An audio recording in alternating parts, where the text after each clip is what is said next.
Hello everybody, my name is Benjamin Bloom and here we are again, another championship higher, and this time finally, after many years of expecting them in this division, we finally see the Cowley brothers, and they have gone to Huddersfield despite rumours that they had turned down the Sheffield Wednesday job earlier in the week. So this is two championship hires in 1 week, with Gary Monk ending up at Sheffield Wednesday. Who knows whether all of the talks were all kind of joined? Maybe they were. The conjecture certainly seems to appear that way. Classic championship stuff, isn't it? 6 games gone, first international break, always a big move. Next one even bigger, but maybe some of the owners have gone a bit earlier this time. Like I said, they've been approached many times, linked with lots and lots of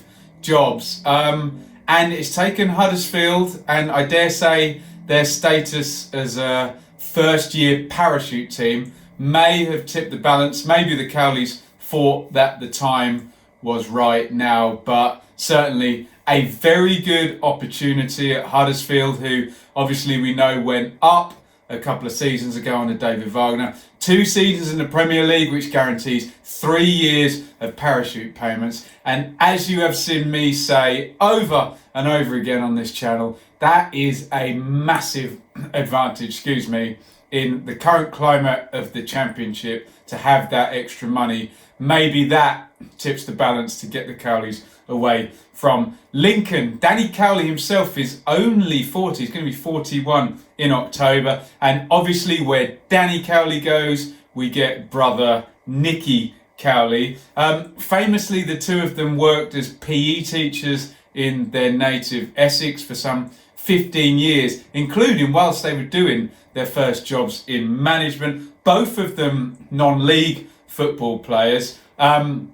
Into management very early, as you can imagine, and actually very experienced, although never quite at this level yet. So it was Concord Rangers in Essex in the 9th tier, where they went on a bit of a kind of Graham Taylor-like run, and it won't be the first comparison to Graham Taylor we'll make here in this video. Promoted in their 1st, 3rd and 6th seasons to take Concord Rangers all the way up into the Conference South. Off they go to Braintree, and that's the National League Premier, where they finished 3rd in the playoffs, lost to Grimsby in the playoffs. In fact, that might well be Paul Hurst's Grimsby. Someone fact check me on that. I'm putting 2 and 2 together. I think it might be. That finish was 10 places and 20 points above Lincoln City, who had dropped out of the league.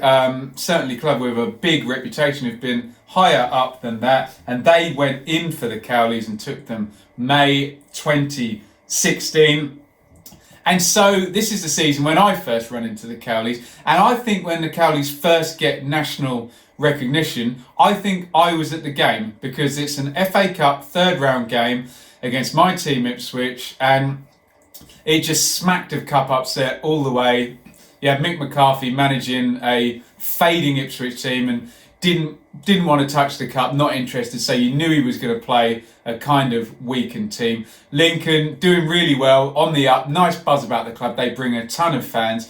They draw the first game 2-2, and I actually met Danny Cowley after the game and shook his hand and said well played as he was going across the back to up to the director's box. So as soon as it goes to a replay, you start to even think, oh God, Lincoln are going to win this. National TV then, must have been a Monday, Tuesday, I don't know, maybe it was a Wednesday night cup replay. I don't quite remember the day of the week, but it was the only game on.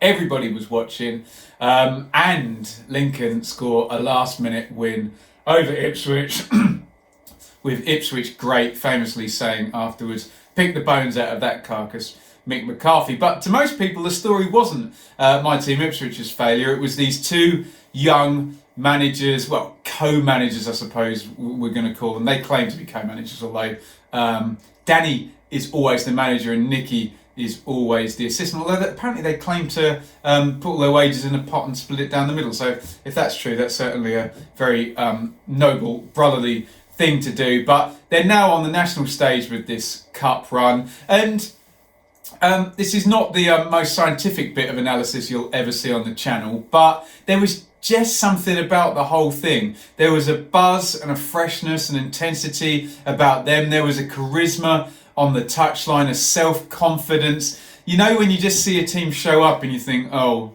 hello, something's happening here. And there was definitely something happening at Lincoln. And there was something more happening in that cup run, because after they go to Burnley and win in the next round and end up actually at Arsenal, I think they get tonked by Arsenal in the end. But now they're nationally known. I remember them being well and truly patronised on Match of the Day. They had them sitting on Match of the Day. I think John Hart's, and they didn't quite know how to speak to them without taking the mickey, so to speak.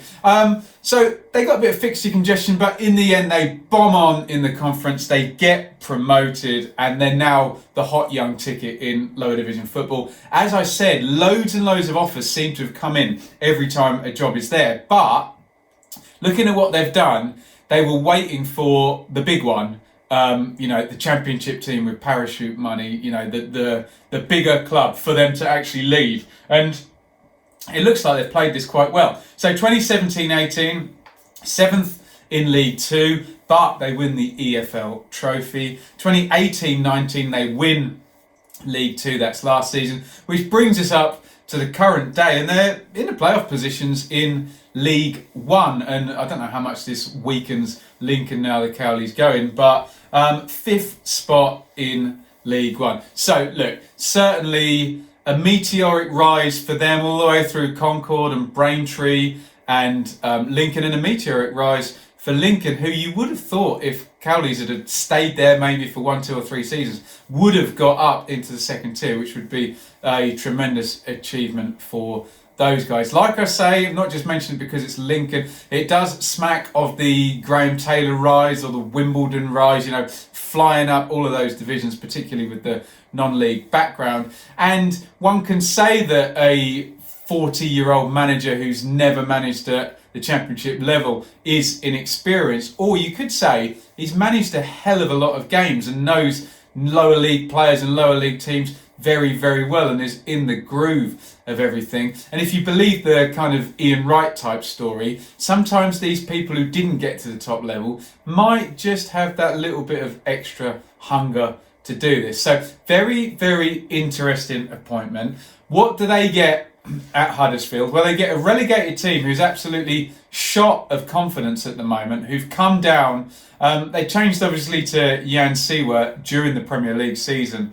The relegation was confirmed, and then they lose the first couple of games. I think it might have even been after 2 games. I was at Huddersfield's first game this season, and you could already kind of see there that they looked a little bit fragile. Looked like they had some good players, and you saw if something was going to go against them that they were going to sink under the stress of it all. So Siewert only lasts a couple of games, and Huddersfield have actually been without a boss now for well, if it was 2 games, then we've played 6 now, so probably 4 games. So 3-4 weeks that Huddersfield have been without a boss. Again, I'm speculating that there was some kind of big merry-go-round of Cowleys and Monk and Sheffield Wednesday and Huddersfield and everybody talking to everybody, because Wednesday have taken a long time to hire, and maybe everybody wanted to wait until this international break to actually do this. You would say from Huddersfield's point of view, it hasn't cost them too much. We're only 6 games in. There's a hell of a lot of points to play for, despite the fact Huddersfield have made a dreadful start. I haven't checked my league table. I've done the research on the Cowleys, not the league table. I think they've only got 1 point. I think they're 1 draw and 5 defeats. So they are in horrible, horrible form. But I keep saying this is a first-year parachute team with 3 years of payments. So if the Cowleys have negotiated well and got the correct assurances from Mr. Hodgkinson, is it? The Huddersfield owner, chairman, whatever you want to call him, then they should be able to spend in January.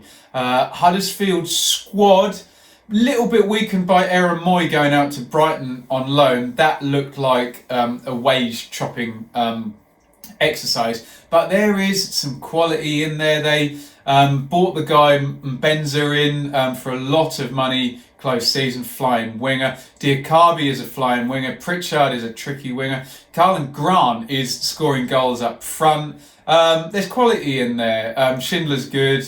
There's a lot of decent players there. They've played in the Premier League, for goodness sake. So this is why I think they've gone now, and this is why I think they won't be too worried about Huddersfield's current start. They're going to be looking at this long term. And again, as I've said a billion times, 2 years in the Championship, 2-year plan, a good plan, get it right. And you're normally laughing because everybody else is 1 year into their latest thing, having fired their latest manager. So I think the opportunity is good at Huddersfield, but they need to do a bit of housekeeping. What should Huddersfield expect? I'm not entirely sure because the Lincoln City team that I saw was very much a lower league team, and I don't mean that in a derogatory way. You have to play that way down there. It's cutting your cloth accordingly. And they had big centre-halves. I remember Raggett back there was a bit of a star there. They had a very big, horrible crap house forward, Matt Reed, and a quick one alongside him. Excuse me. And it was very much direct and up and at, but good levels of intensity, very innovative on the set plays, and it just did have a really good vibe about it. Like I say, there seemed to be a lot of charisma coming off the bench. Do they still play like that? I can't tell you. If anyone has seen Lincoln and followed them, then let us know in the comments how you expect Huddersfield to play. I certainly wouldn't expect an up and at them kind of super long ball style, but I would expect front foot, attacking, intense football with all of those lower division qualities expected, with the addition of the quality of people like Hogan, Pritchard, and Bakuna, Kachunga, all of those players who've played at a higher level, who maybe can do more than just run around and put in intense performances and follow instructions that seem to be good in-game instructions and seem to have some innovative methods, like I say. It looks like a pretty good fit. My good friend from the Blue Monday podcast tweeted, what makes these people different than Paul Hurst and Nathan Jones, who seem to have come up from the lower divisions, and frankly Hurst obviously failed miserably and he's now bottom of the league with Scunthorpe in League 2, and Jones is literally clinging onto his job bottom of the league with Stoke by his fingernails. I don't know, let me know in the comments. I hope they're different. I hope for their sake. Maybe they're a bit longer tenured. Maybe they didn't jump at the first opportunity and saw things through a bit more, which maybe can add a bit more knowledge and maybe says to their personality, maybe something a little bit better than jumping at the first opportunity that certainly Hurst and Jones were both accused of, despite both doing excellent jobs with Luton and Shrewsbury. Very interested to know what people think, particularly Lincoln fans, particularly Huddersfield fans. How do you see this one playing out? How do you think Huddersfield are going to play? And do you see the Cowley brothers being a success and being able to step up? For my money, I think there's enough energy and charisma to carry this off. I think it's going to be a good hire. Also be interested from Sheffield Wednesday fans. Did they turn it down? Is anybody in the know on that? And would you have wanted them there instead of Gary Monk? Gary Monk certainly would appear to be a far safer pair of hands in terms of experience, but is the upside of the Cowleys bigger? We will find out. Really looking forward to seeing how they play, the systems they use and what they do. But I really am relying on more kind of direct knowledge, particularly if you're a Lincoln fan or a Huddersfield fan. Get in those comments. Let me know what you think. If you disagree with anything I've said, go for it. Please do it. But let's try and keep this channel the one corner of YouTube that isn't people hollering and swearing and being idiots to each other. Let's try and keep a nice conversation rather than the yelling in traffic we get on YouTube sometimes. You can follow me on Twitter at Benjamin Bloom. Lots of good stuff coming up now. We're just coming out of the international break. I did do MK Dons versus Wimbledon, so you can check that one out. But I'll be back at Championship games this weekend, and I will be doing the preview show on Thursday night. So if you're new to the channel, want to get involved, hit the subscribe button, hit the notifications, and you'll be notified whenever I'm going live for a stream. Great bunch of people, lots of knowledgeable people. We try and do those Thursday nights and Monday nights, and I will be at loads and loads of games doing reviews afterwards and reaction pieces just like this when a big piece of news such as this happens.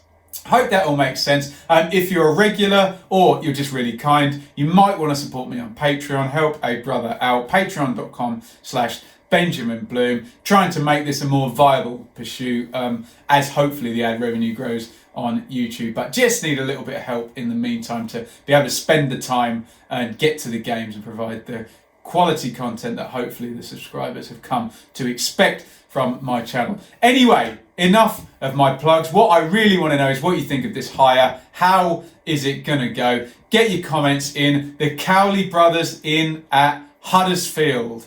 Going to be interesting. Over and out.